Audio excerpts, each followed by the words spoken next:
Hey y'all, I'm Courtney. And I'm Sarah.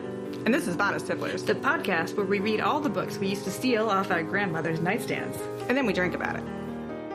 Hey y'all, this is Bodice Tipplers, and we are with Alison Cochrun, the author of The Charm Offensive. In this witty and heartwarming romantic comedy, reminiscent of Red, White, and Royal Blue and One to Watch, an awkward tech wunderkind on a reality dating show goes off script when sparks fly with his producer.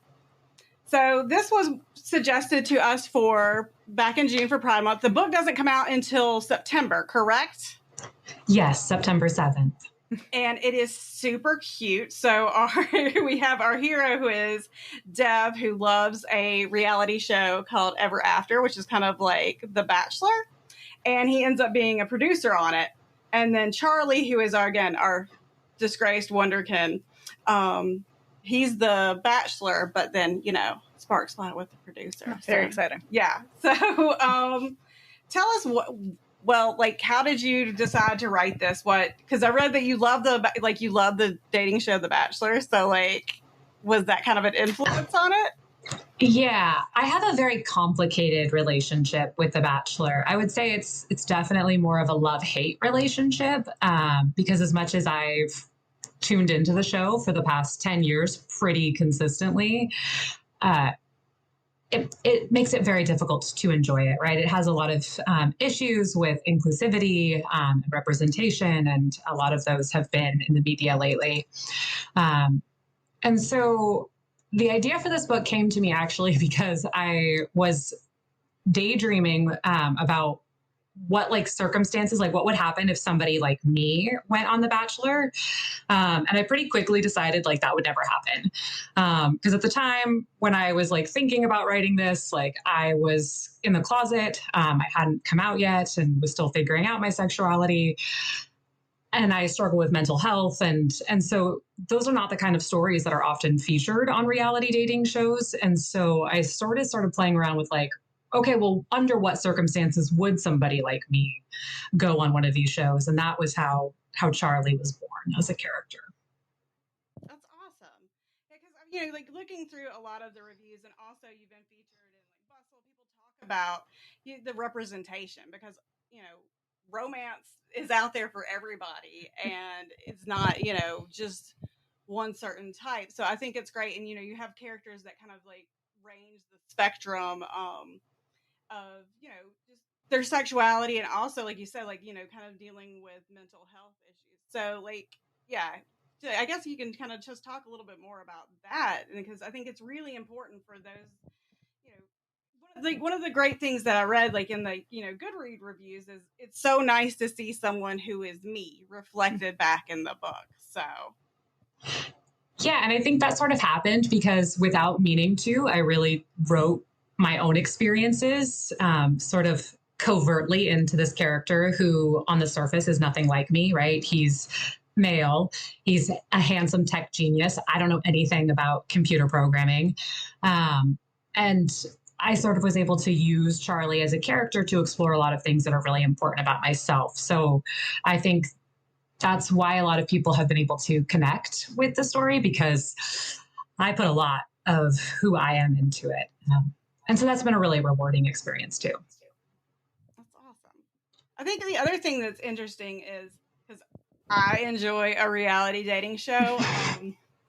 I've gotten into the Love Island series. Mm-hmm. One of the things that you always kind of see is one that's really, a really clear-cut example is how, women of color, especially dark-skinned women of color, are kind of treated on those shows, and how the picking and the choosing. And so I think as these shows kind of evolve, they need to be more inclusive of, the populations that watch them. So I don't know if you watch any other reality dating Well, there's shows. always something deeply anxiety producing about the idea of a show with eliminations at all. Mm-hmm. I mean, that's why on the Star reality show, you don't have the real world anymore, right? Because you have to have that awfulness of the idea you might not get picked. Yeah. The the softball game. Yeah. I was big surprise. I was never the first to get picked on any team whatsoever, unless like they didn't have a reader's advisory librarianship as part of gym. Although I mean now I think I'd be all right. But so I mean like the anxiety of that aspect, and I know that like that's the publisher who compares to One to Watch, but I don't know if you read that. I felt even though she wasn't the one being eliminated. So if you haven't read One to Watch, it's about it's a kind of a fat positive she's a larger bodied like bachelorette, and so I didn't like how mean a lot of the people were to her, but I really did like how when they kind of got rid of some of those meaner people, but then they had to get rid of people, and that's I can't handle. Actually, I have a very hard time with elimination shows for that reason. I guess like there's a constant source of anxiety for. I guess that's why people come back to watch them. Because for that. Yeah, it's horrifying. It's horrifying watching people be rejected on national television. I do not enjoy that part of the experience either.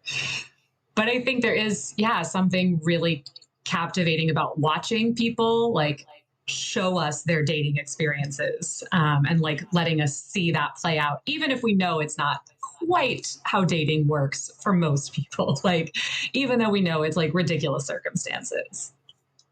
Yeah, I think so. I think it's,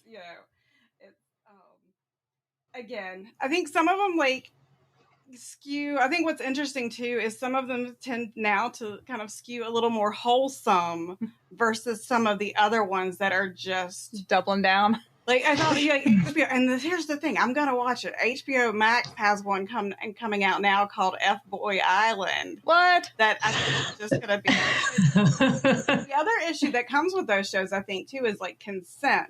So, like on Love Island, they're only allowed 2 drinks per like day or night. Good, because I don't watch honestly any of them now. I mean, like I used to watch some of like Black Project Romance stuff like that, but I never watched any of the dating ones.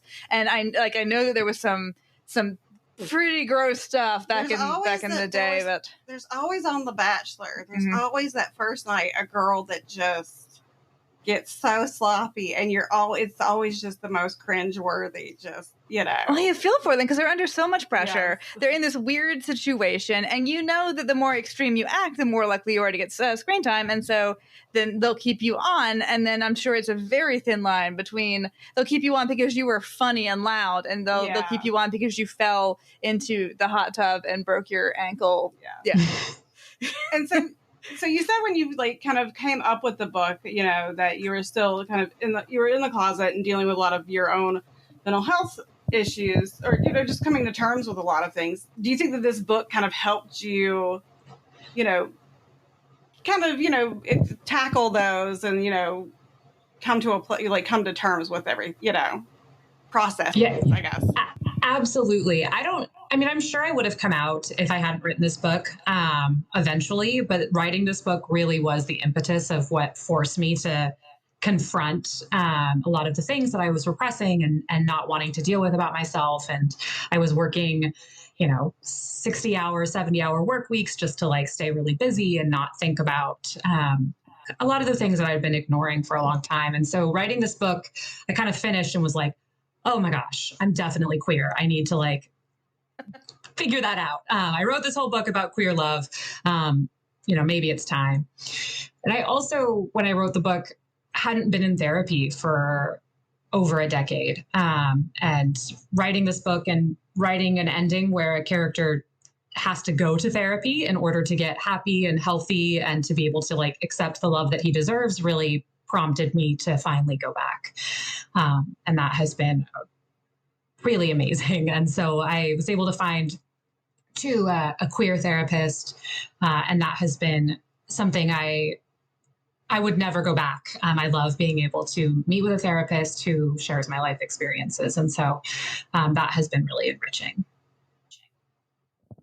That's fantastic. And I think one of the things that's great about, people writing more of, these kind of queer romance books is that, and hopefully this didn't happen for you. There's like, people a lot of times are being outed, like because of their own voice thing. And like sexuality isn't the same, it's so much more kind of gradated and nuanced. So I think that that's great that, a lot of people use, like when they write books, it helps them kind of help them figure themselves out. So this is, how has your been how has, because your book launch and like the kind of not, I guess, post COVID, but we're like, are we in lockdown? Are we not in lockdown? How has that been for you? Because I know it's like usually a very exciting time, and we've had a author on that we've talked to twice now in COVID. Yeah, her second book has now come out during COVID, and the first one we interviewed her right as we were locking down. So yeah, Martha Waters. I listened to her interview with you. Yes, I love her. It's been okay because the whole process has been during COVID. So I've had pretty low expectations in terms of things going back to normal.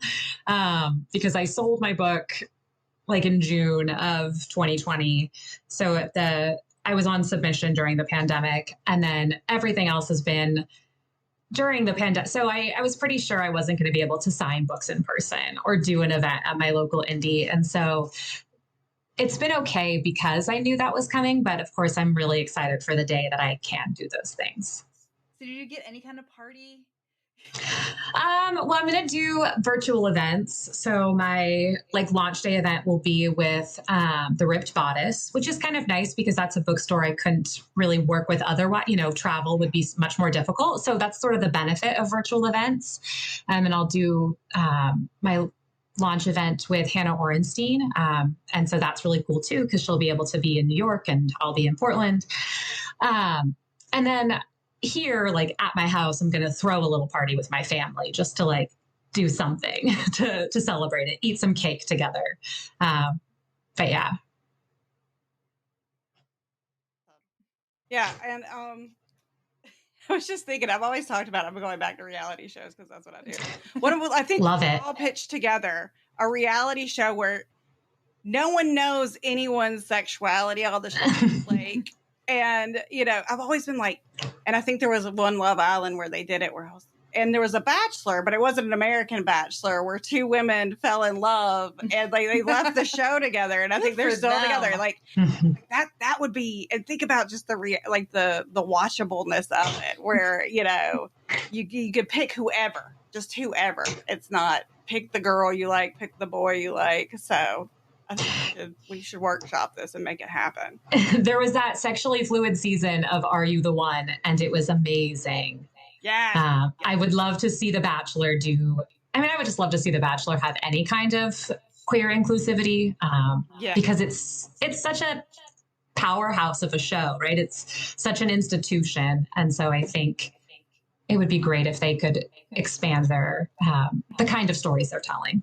Yeah. It's been on for, I feel like well over a decade now. And, you have very, in terms it's long more than a decade, because I used to volunteer with somebody who was almost on it, and she decided not to go to the final interview because, and of course, she was a classically beautiful young blonde zookeeper.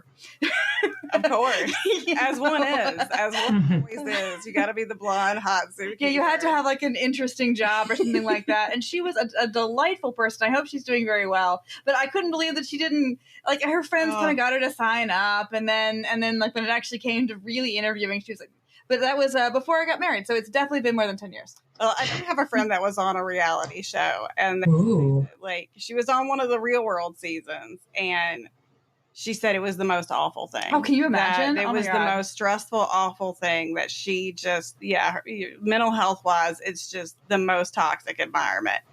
But, back to The Bachelor, it's been on for, I guess, probably closer to 20 years. And, we're all celebrating now just the fact that they have, a woman of color as the Bachelorette, or, a black man as the Bachelor, and then all the stuff with the host. And it's just, you would like to see, like you said, a juggernaut of a show kind of embrace more inclusivity, while other shows on different, mediums have really passed it by in a lot of ways. Yeah. So.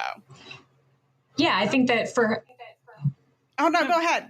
Oh, I was just going to say, for having been on for 20 years, it really hasn't changed much in that time. I think it's just has not stayed current with what's happening in the world around it. And so, I hope it does. It kind of has like that Law and Order feel. Yeah, yeah, it's like a like it's just the same. You're thing. watching NCIS. Did you lock the door? So hopefully, yeah. I just hope that more shows come. Because again, I love it. I love a trashy reality show, but I want my trashy reality, I want it to feel trashy make me feel guilty for other reasons than, kind of lack of being like, well, I would like to see people who look a little bit different. So back to the book. Do you want us to give us like a quick elevator pitch of the book for our listeners? It's a bunch of like cinnamon rolls, and I love it also. So it's basically Gay Bachelor. So as you said in the beginning, it's about a reality television star who falls in love with his producer instead of the female contestants who've come on the show to date him. And so there is lots of like reality television drama, lots of like, kissing for practice and ridiculous things. But also, it's about mental health and the ways in which our lived experiences with mental health sometimes become distorted, especially on television. And then also, of course, about navigating like the nuances of sexual identity. That's a good elevator pitch. Awesome. So what we've tried to do is push traffic to your local independent bookstore. If people want to buy books when our authors come on the show with us, could you tell us what your independent bookstore is and how we can order books from them? Of course. Yes. I love my independent bookstore. It is Vintage Books in Vancouver, Washington. So I live just across the river from Portland. And you can find them online at vintagebooks.com. And they are wonderful. You can order signed personalized copies from them as well. Miss Alison Cochrun, and the book is Charm Offensive, and I think it's already hit all of the, you've been on all the summer lists, yes. Your first book, and you've been on or one of your first, you've been on all these summer lists. That's got to be really cool. Well, it has a summary cover. Yeah. Oh, yeah. It does, right? I love the cover. It's a great cover. Well, again, thank you so much. Yeah, thank you for having me. And we hope to have you again when you put out your next one. Yeah, your next one, which would be, again, about an Are You the One situation. I'll work on it. All right. Modest Tipplers is part of the Frolic Network. Find more podcasts you'll love at frolic.media/podcast.